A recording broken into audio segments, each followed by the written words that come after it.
Hare Krishna. I'm very much honored to be with all of you. Everyone understands English? Okay.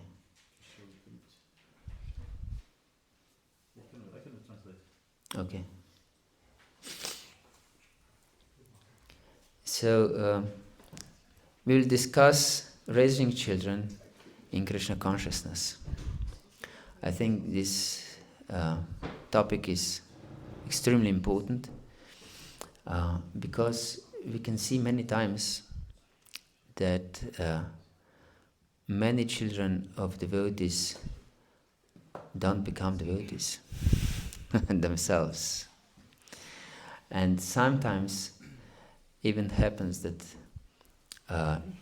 children who are not brought up in Krishna consciousness can easily accept Krishna consciousness than the kids of the devotees. So it's important to really understand these dynamics. So Lord Rishabhadev, in 5th canto of Srimad Bhagavatam, when he was teaching his sons, said, Guru nasasyat svajano nasasyat, pita nasasyat janini nasasyat, devam natasyan napatischa sasyam, namochayatya samupita mrityum. That one should not become a guru, a teacher. Guru nasasyat svajano nasasyat. One should not become a relative. So we have option to become a relative or not. Guru nasasyat svajano nasasyat. Pita nasasyat. One should not become a father. And janani nasasyat. One should not become a mother. And one should not become a worshipful deity even.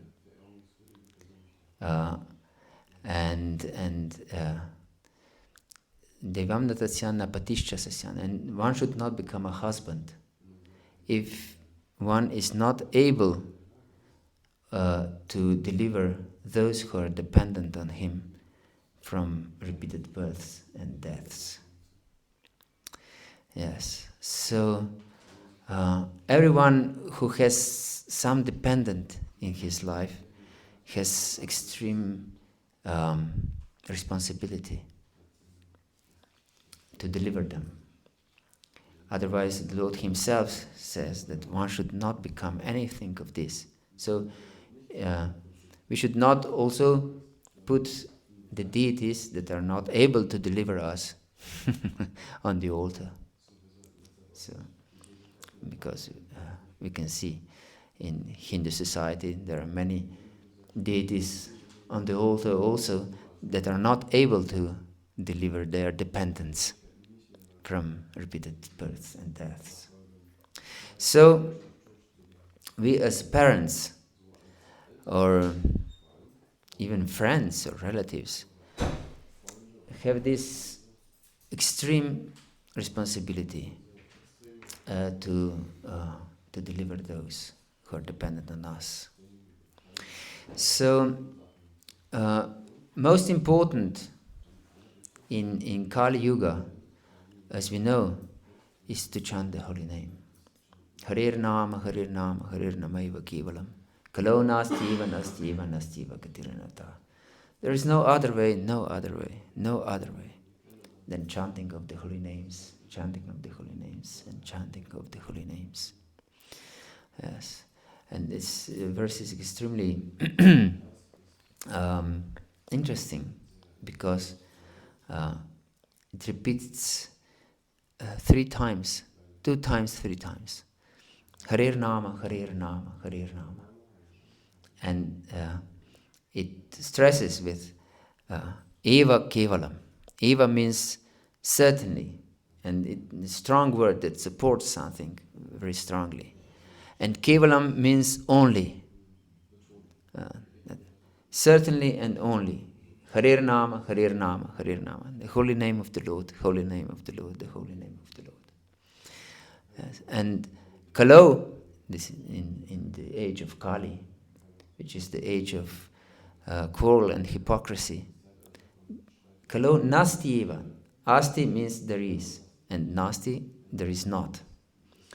And again, this word eva, which supports this very strongly. Nasti eva, nasti eva, nasti. There is not, certainly there is not, certainly there is not, certainly there is not. Gatir anyata, other way. And it's interesting because if something comes into the Vedas, it's extremely important because Vyasadeva didn't have some quota to fulfill how much he should write. So whatever he writes is important. If it is mentioned twice, it's really extremely important. It's so important that you mention twice. For example, there are 2 verses in Bhagavad-gita, not in full, repeated twice. And if something is mentioned 3 times, you cannot go around it. It's just absolute injunction. And here in one verse we have 2 times, 3 times. Harir Nama, Harir Nama, Harir Nama. And Kalo nasti eva, nasti eva, nasti eva, Gatiranata. So we should take it very seriously, this injunction. And if it is so important for us, of course it's as important for our children and our family.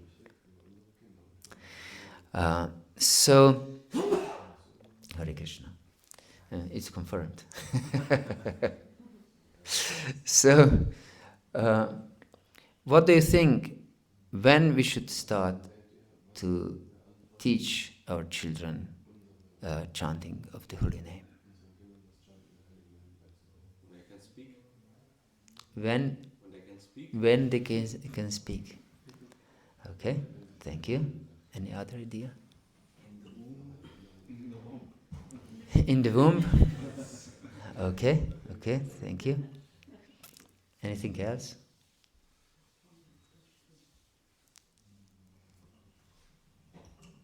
Like we should be an example, but we cannot force them.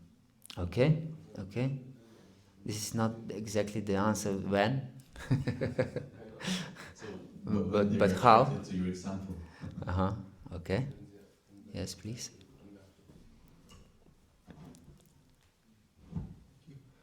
Before planning to get children, to meditate on it. Have the desire. To meditate and have desire, we should start to teach our children how to chant. Very good. Anything else? One other idea? Yes, please. Right now. Yes, exactly. Right now. Atato Brahma Jigyasa. Now is the time to inquire about the absolute truth, to connect to the absolute truth. In fact, we should be devotees. And this will influence our consciousness now and, of course, in the future also. So then we have children in the right frame of our mind. And the good soul, or devotional soul, is attracted to our family by this. And of course, as you all mentioned, different devotees, it's important to teach them also in the womb and so on, and when we meditate to have family and so on. And we should understand one thing very thoroughly, that mother is the first guru of a child. whatever mother does when she's pregnant with a child, or when the child is born, is goes directly to the heart of the child. So mother should be very careful to really devote her time and life to chanting of the holy name. Then the child will receive the holy name even in the womb. And we know from the example, you have Prahlad Maharaj here on the altar, how important these impressions one receives in the womb. Prahlad was taught by Narada Muni when he was in the womb of his mother, and he remained devotee for the rest of his life. So, mother should chant the holy name during the pregnancy, and also when the child is born. It's really unfortunate. I can see many times that young mothers, they think that that she's overburdened with the child and she cannot chant. But in fact, the child, a newborn child, sleeps and eats. Usually, if he's not sick or something. But it's really beneficial for mother to chant during breastfeeding. Of course, for the child is the best to be breastfed, and the best system to give the child the holy name is by breastfeeding, because then this holy name goes to the child with his or her mother's milk. And of course, during breastfeeding, the child feels secure, loved, nourished, and then this goes completely in his heart, in the most deep parts of his consciousness. We have a folk song in Slovenian, and it says, I'm Slovenian, so my mother said when she cuddled me in her lap. So from cradle to grave, my fidelity will not waver a bit.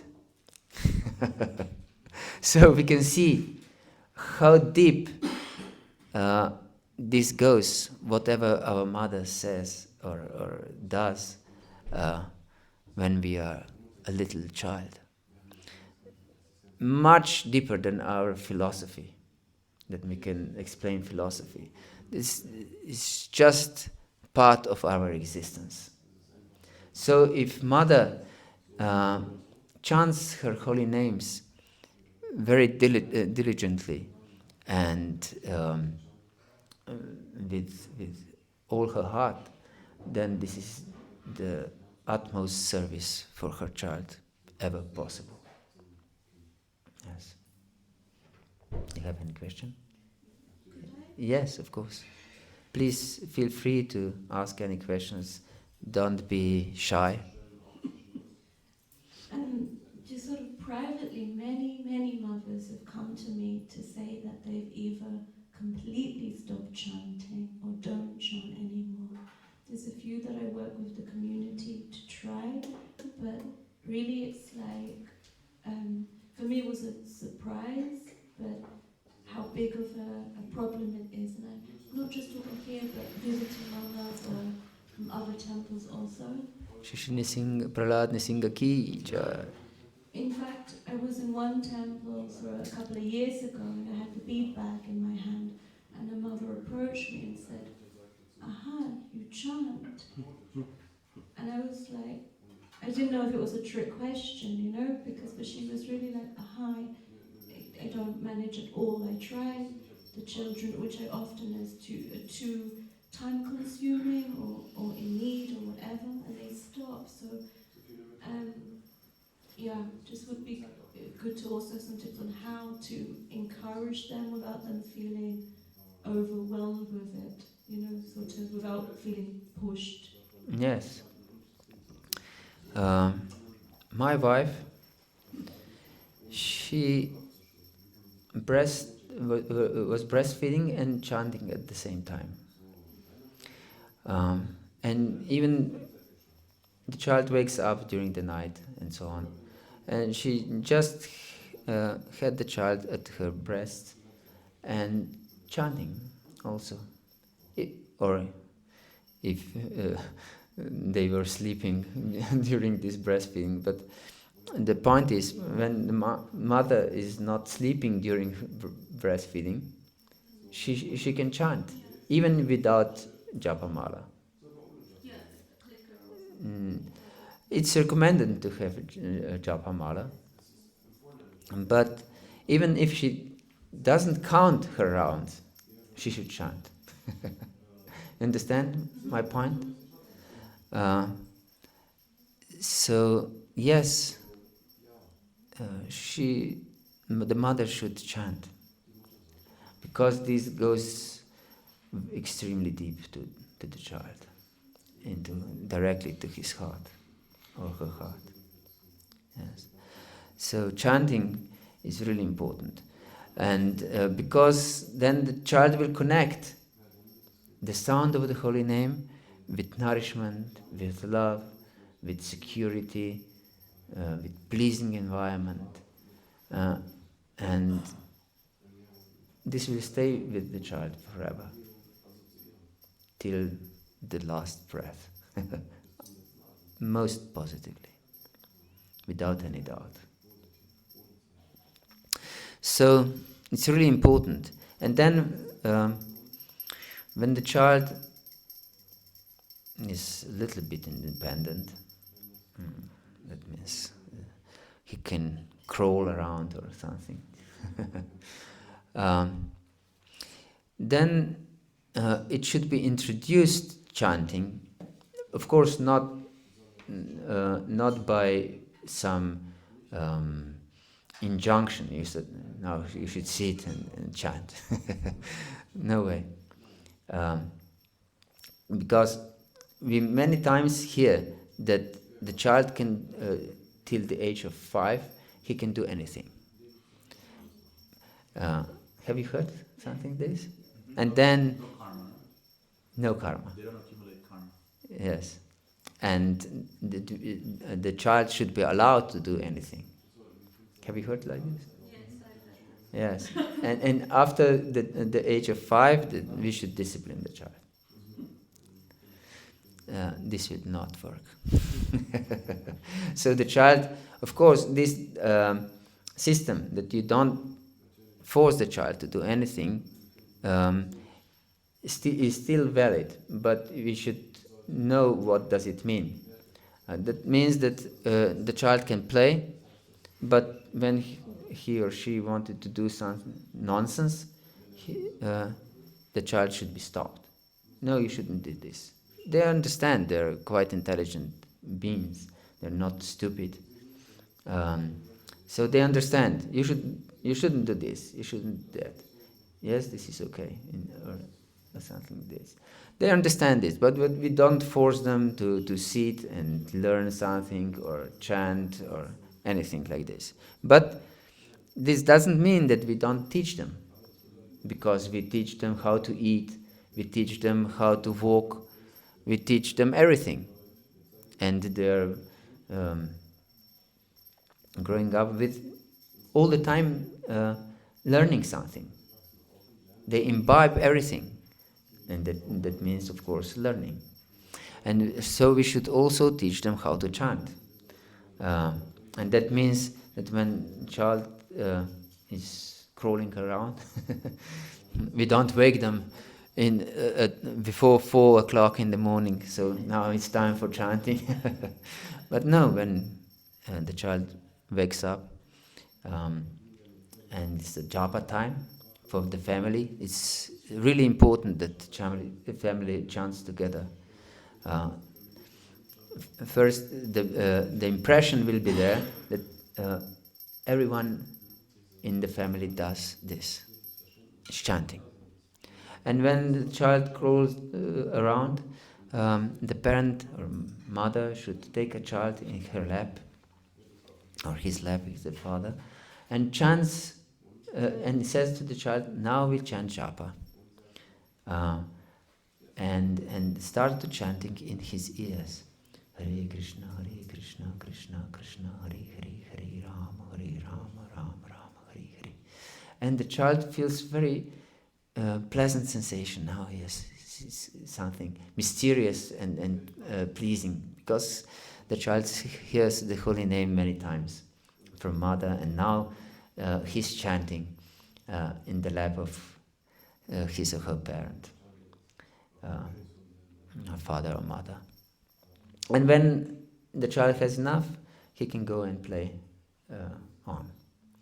But if the child wants so much attention from the parents, of course, if it is something important or urgent, we should immediately jump and do whatever needed. But if it is not important, the child just wants to play with us and have attention from us, the child should know, now is time for chanting. I'm now chanting. You can play, no problem. And so we chant, and the child plays, and he or she understands very well that now is time for chanting, and my mother or my father is now devoted to chanting and nothing else. Yes.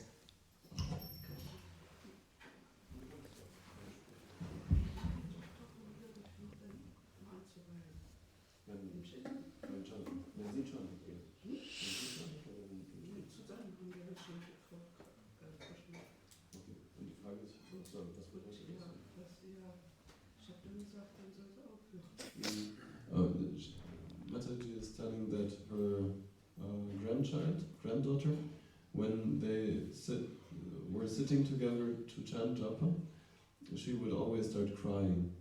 And then at one point she would say that, okay, then you do something else. So maybe you can comment on this phenomenon. Yes, I don't know the environment of this child, but many times I think the children are quite spoiled.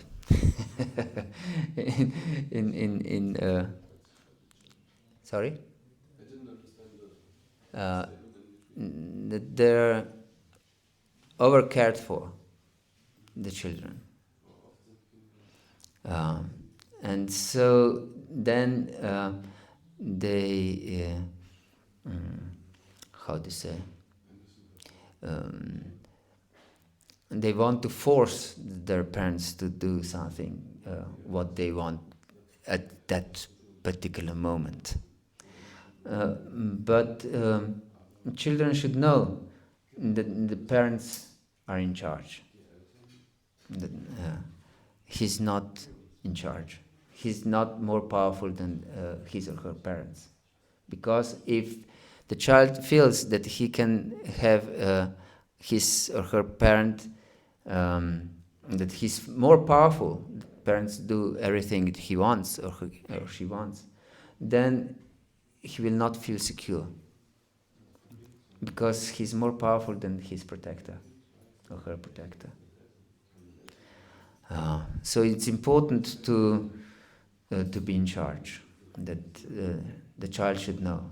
Yes, if it's not something important, the mother or father will not react.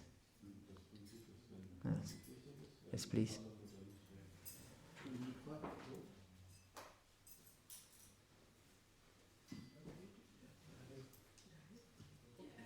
I would have to disagree with. It's muted. Yeah, slide. So I would just disagree with this point that children are maybe spoiled or over cared for. I would say the problem is the other way right now. Sorry? Children are a little bit not cared for. And this call for attention is usually when the balance is not there. So I'm not disagreeing with the fact that they have to know their rules, but I think a balance has to be there. That at this point, okay, maybe mummy or daddy are chanting, but afterwards, can fulfill whatever is needed. I just saw it like in front that sometimes you have children left, in the play area, and the parents are off doing service many, many hours. So it falls under neglect rather than... Yes, this is also extremely important point.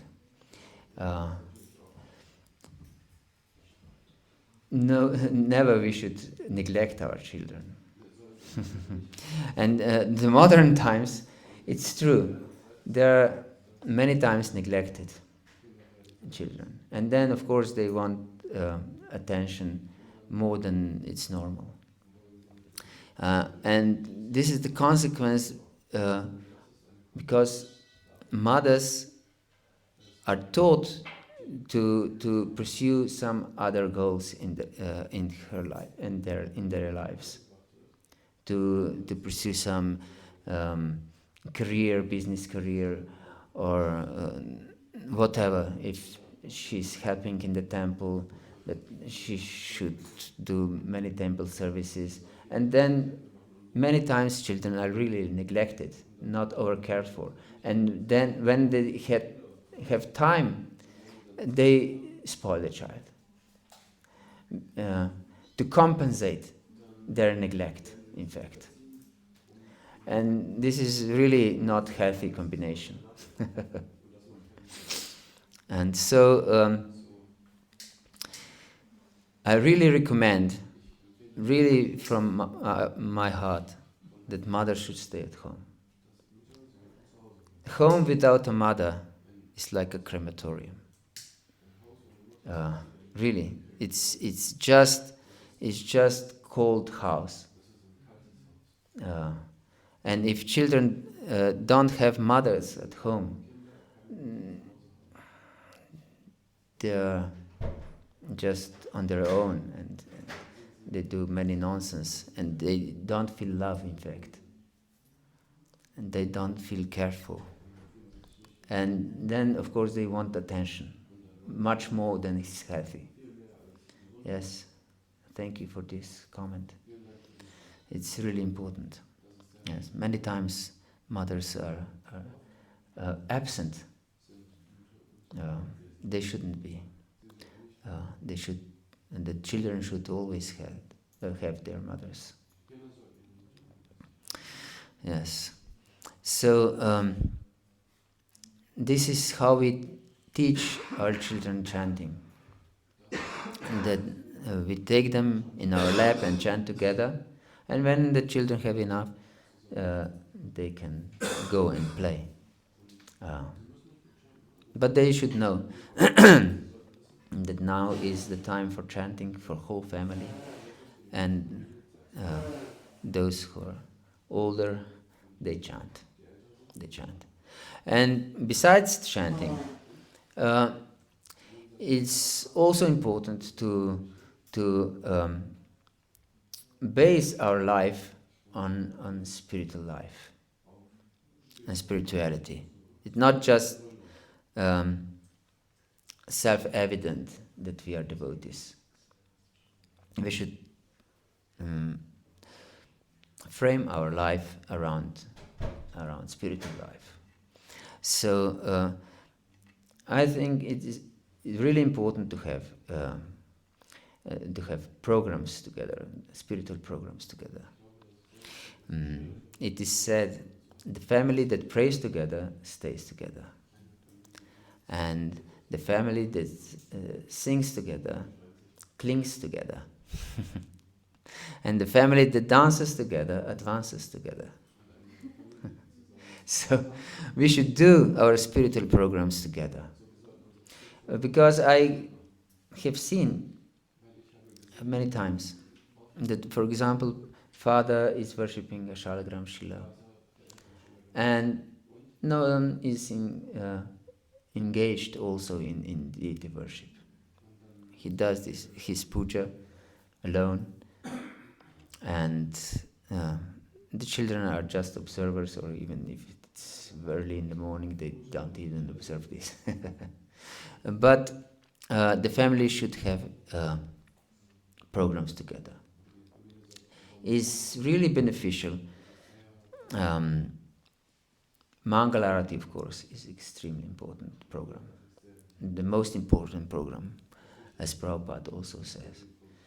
It's most important program.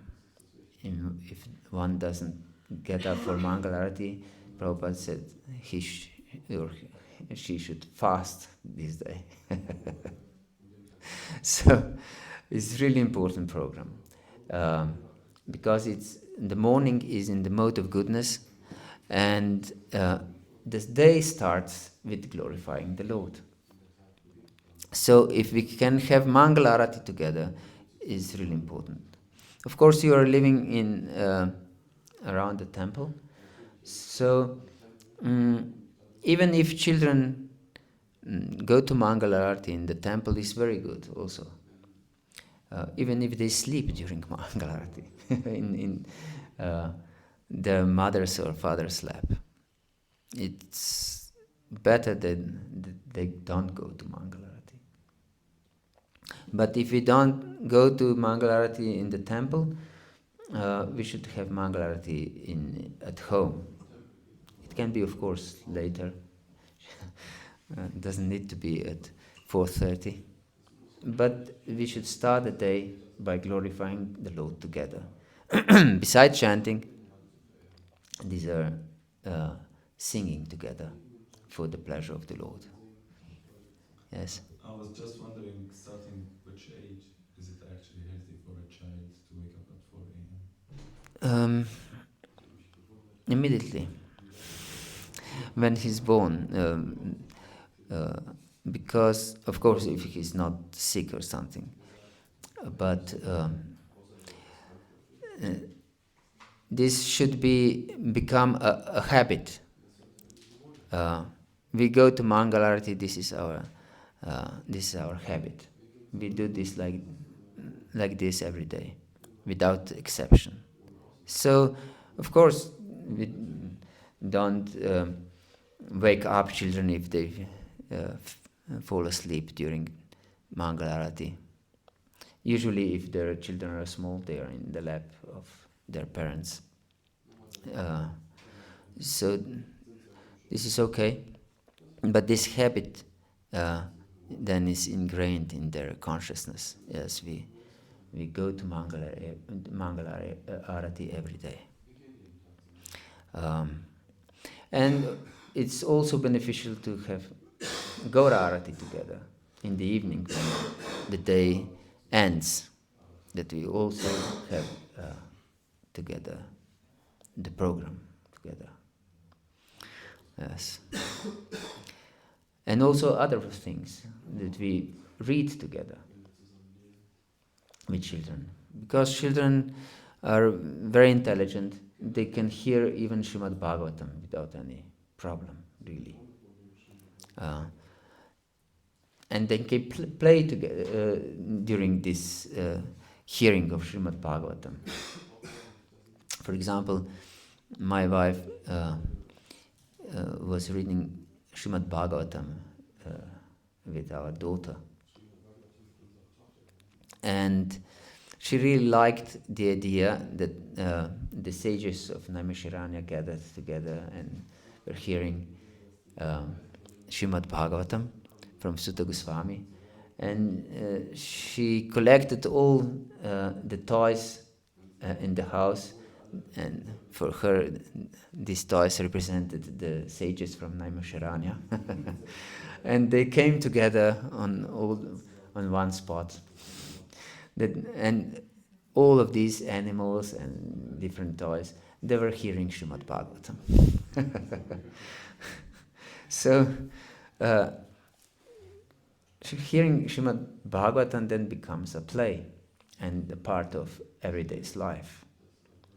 So it's not something forced to the child, but it becomes a pleasurable activity, in fact.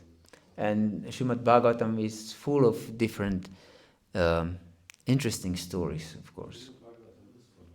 So we can present them in the way that is most close to the child, that the child can understand them, these stories. Yes. And the children can also understand Prabhupada's purpose. We shouldn't just jump over the purpose. They're intelligent people. Many times we think that it's too heavy for them to understand something.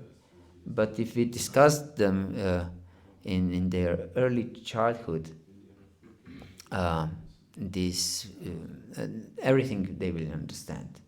And it's extremely important to teach them tattva, to teach them philosophy. If we don't teach them tattva, the time will come, the children will say, this is the religion of my parents. It's just another type of religion. So they should know the philosophy very thoroughly. They should know philosophy. Because this is not a religion. This is Sanatan Dharma of every living entity. To be connected with the Lord and to serve Him. Yes. Jivara Svarupaha Krishna Nityadas. We are always the servants of the Lord. So the children should understand this. And they should know what is pure devotional service and what is mixed devotional service and what is not devotional service. And what is religion and what is dharma, what is bhakti. They should know the difference. Yes. If they don't, then they will tend to think this is just the religion of my parents. Yes. Especially if they go to school and they are taught by atheists.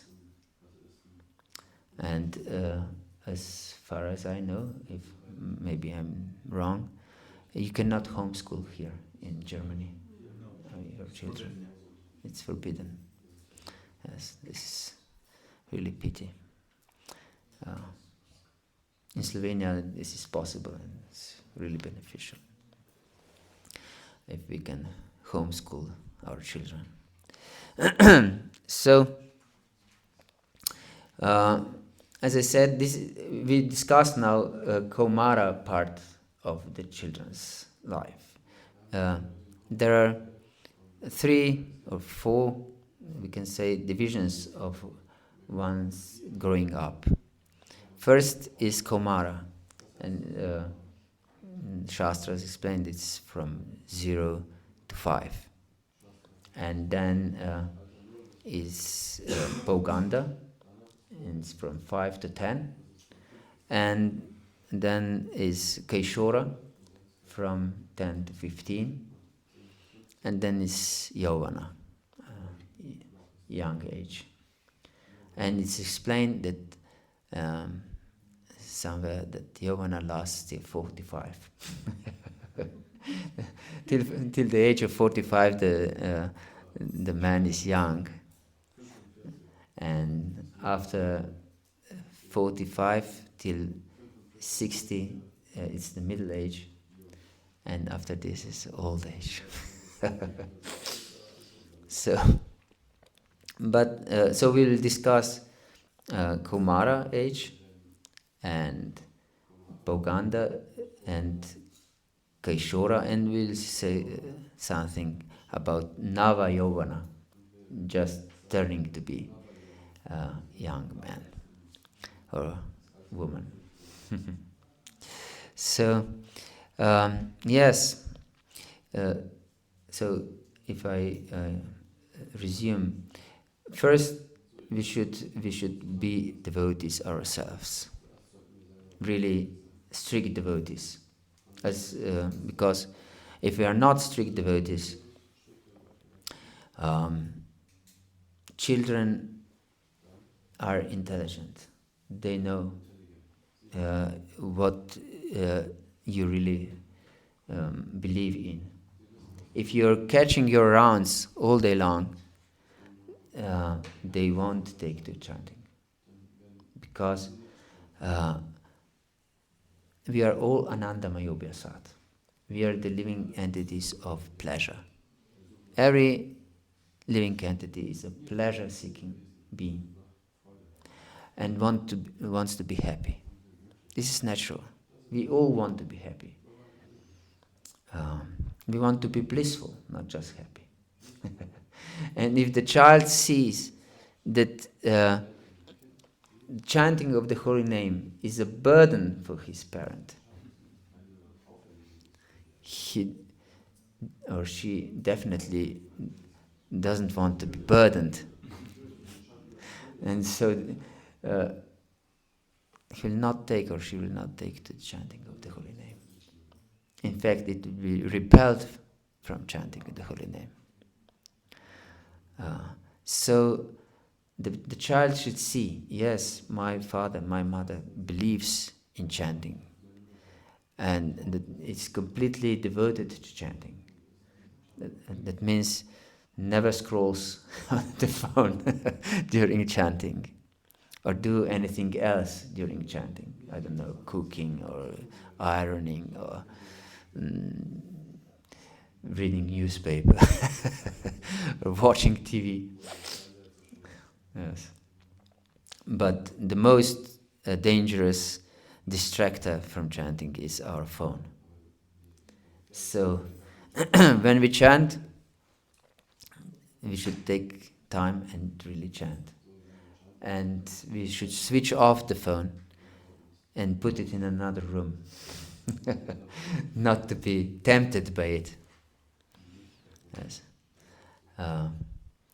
I heard that Kadamba Karana Maharaj mentioned that the number one enemy in ISKCON is internet. And I believe it's not just the case in ISKCON, but everywhere in the world. So this is our enemy in chanting. The phone is our enemy. Yes. And of course, the mind, which can also be our enemy, as we know from Bhagavad-gita and from Srimad Bhagavatam also, we'll think of many different excuses how the phone can help our chanting. For example, to see the pictures of Radha and Krishna on the phone, or that we read some devotional texts here and there during our chanting. But of course, other distractions also come on the phone, and we just check something. So we should just switch off the phone and put it away. Put it away. No sound should come from the phone. No sound at all. Yes.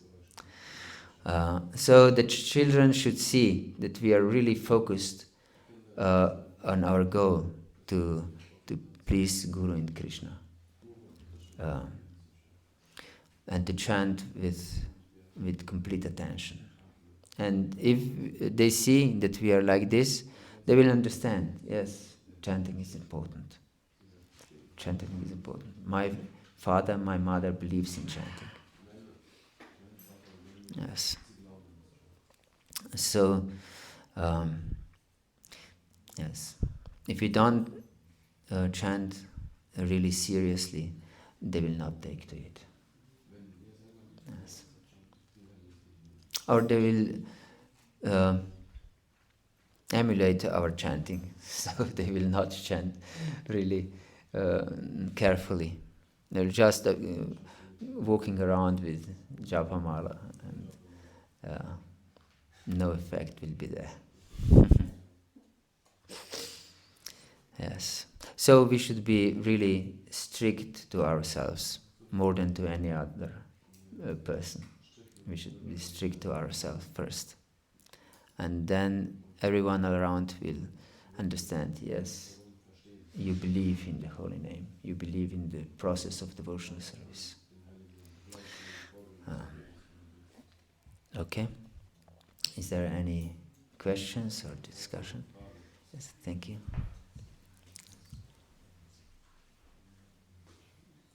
Thank you. Thank you, Bhagavata-dharma, for this nice discourse. So, I would like to ask, nowadays it's quite common, especially in non-devotee families, that children might not get the most attention, also from the part of the mother, and later on it could be a little bit of a hindrance in devotional life, maybe in general, those emotions connected with family. So maybe you could talk about that, how to deal with that, or how to purify that.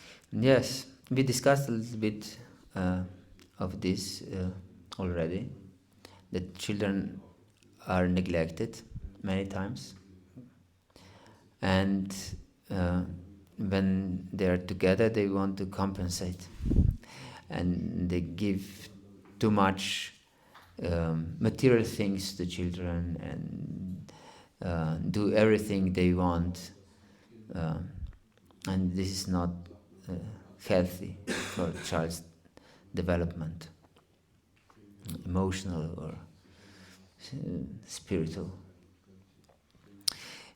So, as I said, I really recommend that mother is at home, because father usually has to work, and it's enough one wage for a month.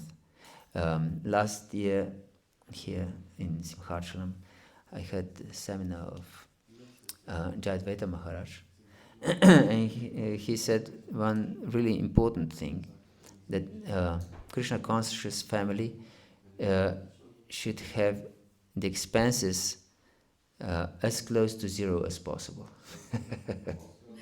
So, to live really simply.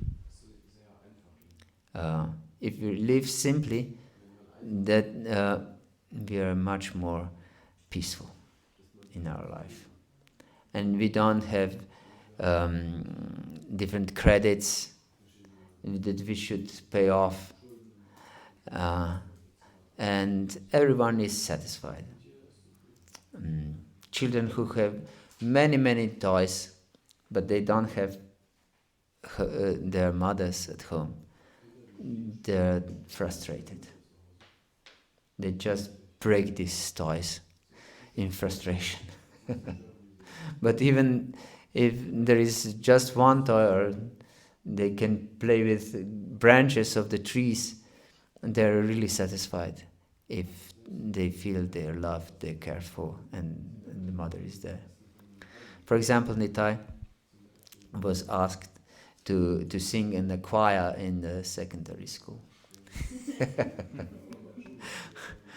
But he said that I cannot, I have lunch at home. And the schoolmaster said, but there's no one at home.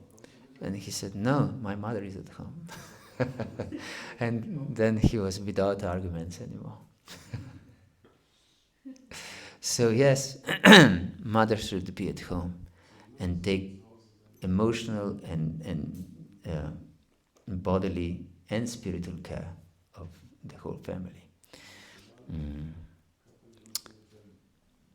And it is said that in Shastra, if there is no loving mother or loving wife at home, one should go just in the forest. Because there is no home, in fact. Without mother or loving wife, there is no home. It's just a crematorium, in fact. Yes. So mothers should stay at home. There is no money that can pay off mother's absence from home. No money.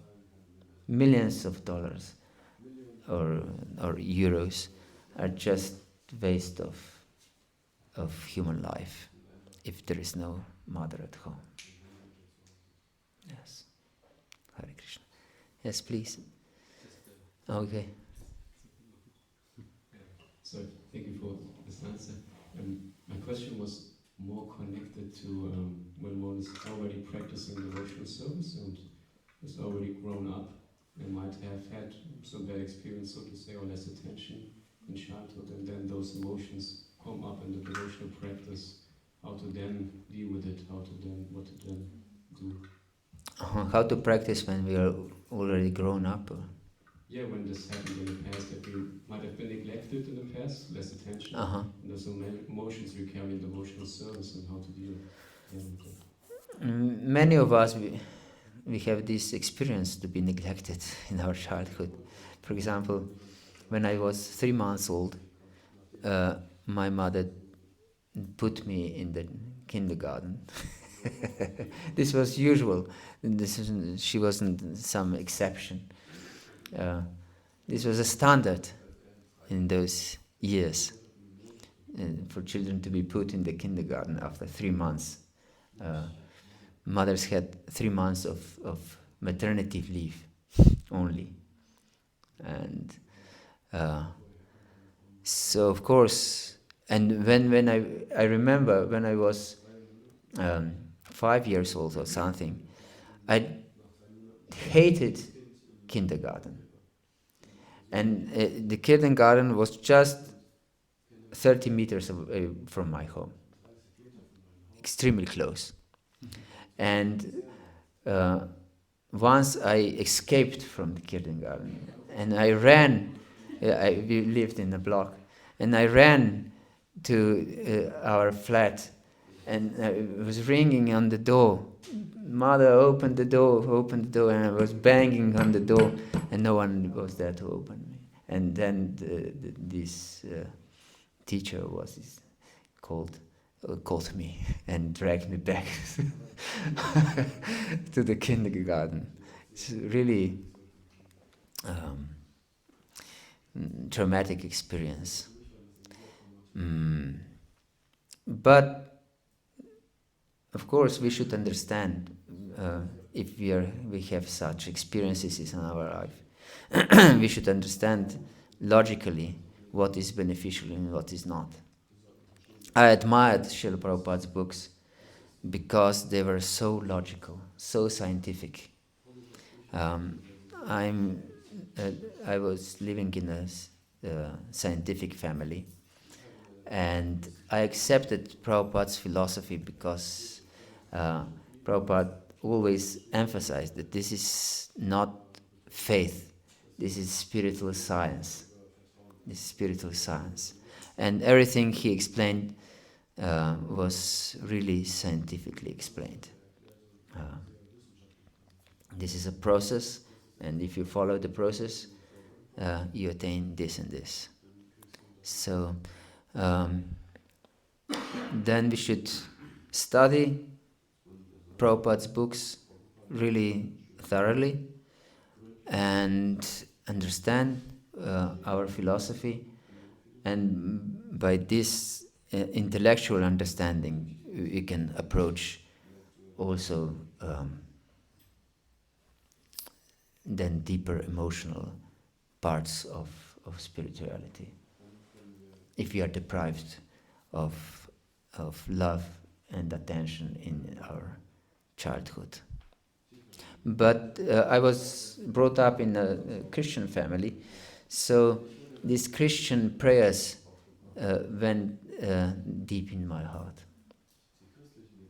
And I still sometimes remember them and connect them with Krishna consciousness.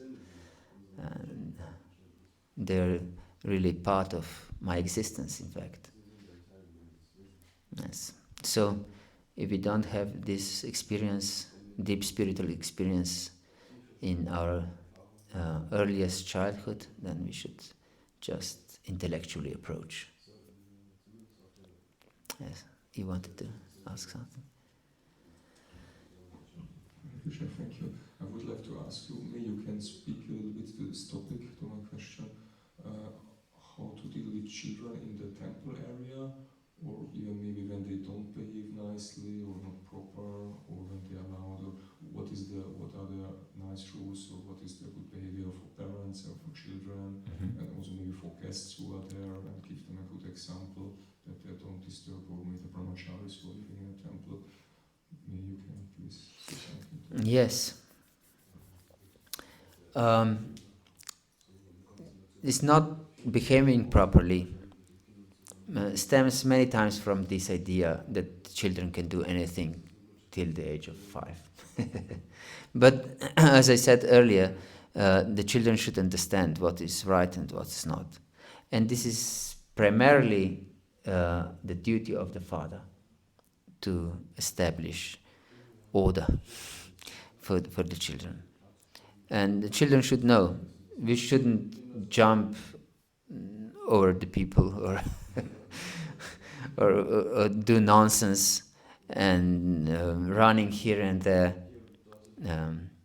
during, I don't know, classes or something.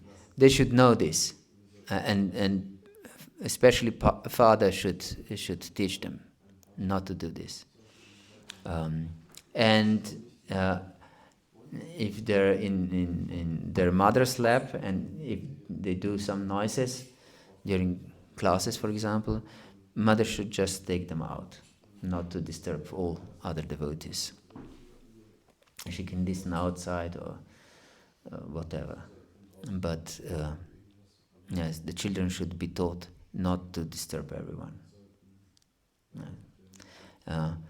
Because many times parents think, yes, my child is so cute, but other people don't think like this, especially if they're not parents themselves. They will be just disturbed. So we shouldn't disturb devotees with naughty behavior of our children. Yes. Okay. Can I make one short anecdote about the question Mandamana Prabhu was asking? Because during Prabhupada's times already devotees were facing the situation that children were disturbing the programs. So I think Rupanuga Prabhu wrote to Srila Prabhupada some proposal, so children until I forget exactly, but something like 1 year or half a year they cannot enter the temple room. And then after 1 year they can come only for kirtans. And then after a certain age they can come for all the programs. And so there's this proposal, and Prabhupada answered, "This is a very bad idea." Yes, of course, I completely agree. He said that it's very beneficial for the children to be involved in all the programs, yes, including classes. But of course, it's the duty of the parents to comfort the child always. Yes. So to use the word probably to always make sure they're comfortable. If they're not comfortable, then they should make sure the situation is comfortable somewhere else. Yes. Yeah. Yes. This is really important. As I explained, the children can, from the earliest childhood, they can come to Mangalarati and to classes. For example, my boys were very good during classes, even when they were babies. But my daughter not. She wanted attention, and she immediately noticed that when my wife put attention to class, she wanted something to drag attention to her. So if it was too disturbing, she just took her out.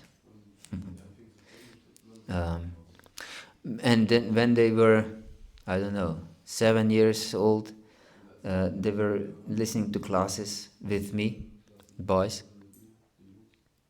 Even if the classes were in English, I translated them, the classes. And so they learned English by this translation of classes. And they spoke, they can converse in English at the age of 8. I think you conversed in English when we were in India. Yes. So, yes, they can be on all programs. The idea is that children should attend to all programs together with their parents. But they should know that they should behave properly. That not allowed just to jump and make noise all over the place. Hare Krishna. Hare Krishna. think it also depends on who the speaker is. For example, Kadamba Kananamraj was very nice with Charu, like my boy when he was 4. He said he could sit nearby, and if he disturbs, he'll throw some of his flowers at him. And occasionally he threw, some of the flowers, and then Charu knew, okay, right, back with attention. But it was I found that with my children personally, sometimes they've been quite heavily chastised.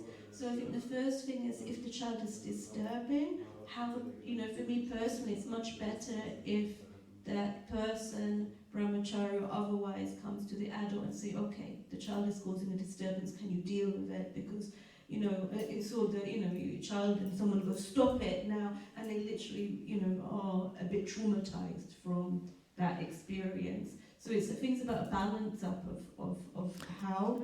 Yes, this is the duty of the parents, not of brahmacharis, or to discipline the child. Yes. Yeah, and also just to have that tolerance and to go to the parent rather than immediately take the action.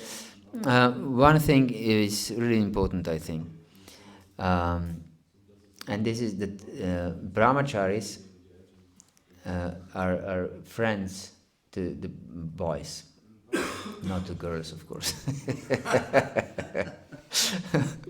but to boys. We were lucky in Ljubljana.